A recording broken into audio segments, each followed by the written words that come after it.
Je m'appelle Zach, je suis un diplômé en master sur langue française. Je vous écoute depuis le Mali.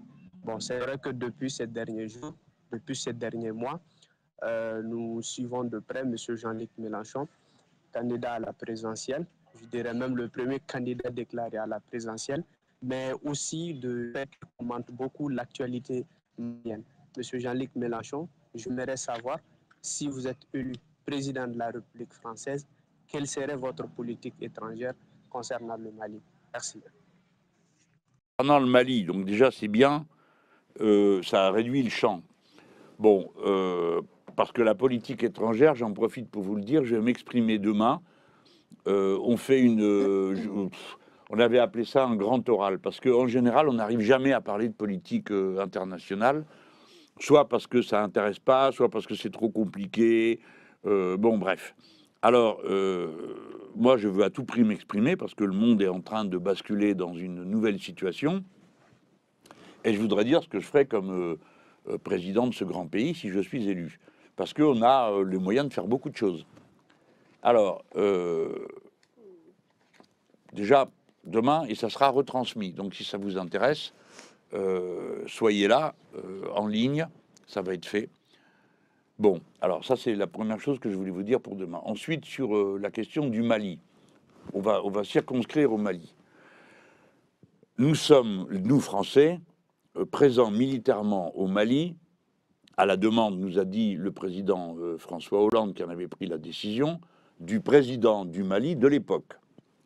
C'est pas à moi, Français, de vous dire s'il est bien ou mal élu, c'est votre affaire, malien. En tout cas, c'était le président. Et il avait été reconnu par les instances internationales. Je prends toutes ces précautions pour vous dire que il faut être respectueux des cadres dans lesquels on évolue, parce que moi, j'ai trop souvent vu qu'on me dit « Ah ben vous, les Français, vous n'avez qu'à faire ci, vous n'avez qu'à faire ça. » Ben, peut-être bien, mais non, ça ne se passe pas comme ça. Il y a des pouvoirs, il y a des gens qui ont été élus, d'où l'importance d'avoir des élections reconnues et honnêtes. Hein, mais on doit respecter tout ça. Et le Mali, ben, c'est un État, c'est une nation. Il y a un gouvernement, il y a une Assemblée nationale. Et tout ça doit être respecté.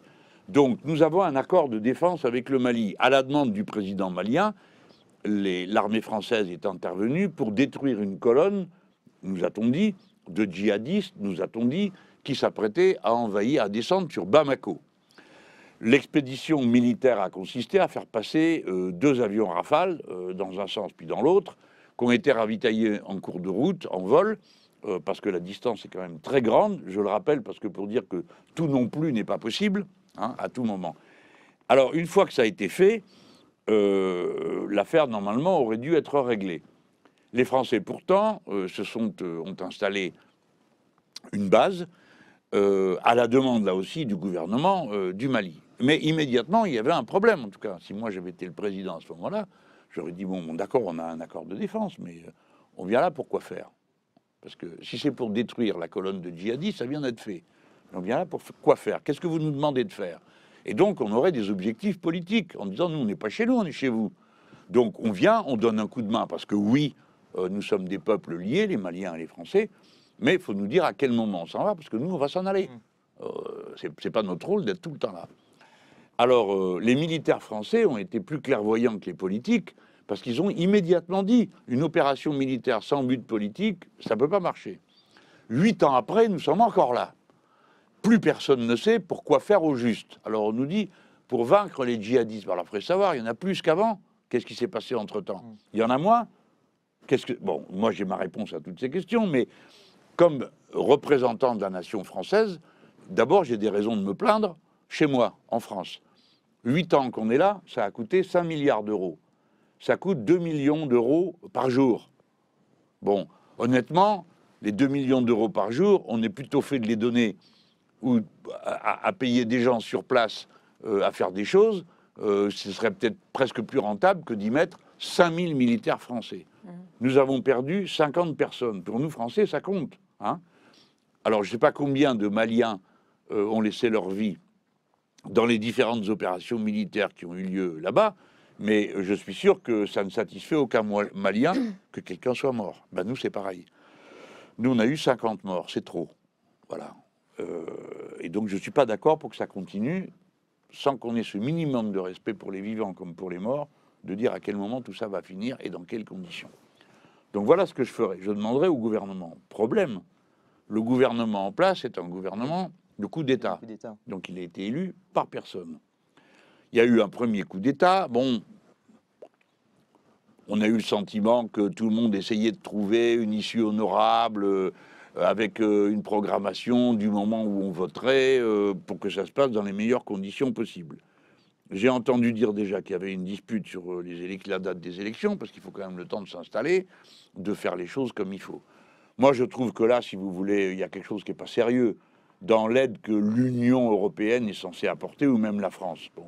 Je me rappelle d'une remarque qu'avait fait M. Froundi, qui est du Cameroun, qui était un leader social-démocrate là-bas, qui m'avait dit à l'époque, vous, les Européens, vous êtes insupportables. Vous nous dites quelle quantité de poissons on a le droit de pêcher, combien vous-même vous viendrez pêcher, vous nous dites combien on a le droit de mettre de filet, et quelle est la taille des mailles du filet. Mais vous n'êtes pas capable de nous dire qu'est-ce que c'est qu'une élection honnête que vous reconnaîtriez. Pourquoi vous ne nous aidez pas à faire un état civil, des listes électorales respectées et respectables? Je ne veux pas me mêler de ce qui se passe au Mali. Je ne sais pas si vous êtes satisfait de vos listes électorales, mais je pense que l'aide numéro 1 qu'on pourrait apporter, c'est d'abord d'aider, parce que ça coûte des sous, parce qu'il faut former du monde, que si on devait donner des sous, c'est les donner pour former du monde, pour qu'il y ait des élections que tout le monde accepte. Parce que le plus difficile dans une élection, c'est pas d'accepter de gagner. Ça, c'est assez facile. C'est d'accepter de perdre. Et pour que vous acceptiez de perdre, il faut qu'elle soit démocratique, légitime et bien organisée. Mais ça, je dirais que ça fait partie des choses que, le cas échéant, s'il y a besoin, les Maliens pourraient demander. En tout cas, nous, Français, il n'est pas question qu'on reste là, comme ça, indéfiniment et sans poser de questions. Pour ma part, donc, je m'adresserai forcément au gouvernement qui est en place. D'abord pour lui dire, doucement, arrêter un des leaders de l'opposition, comme c'était le cas avec M. Omar Marisco, non, on n'est pas d'accord.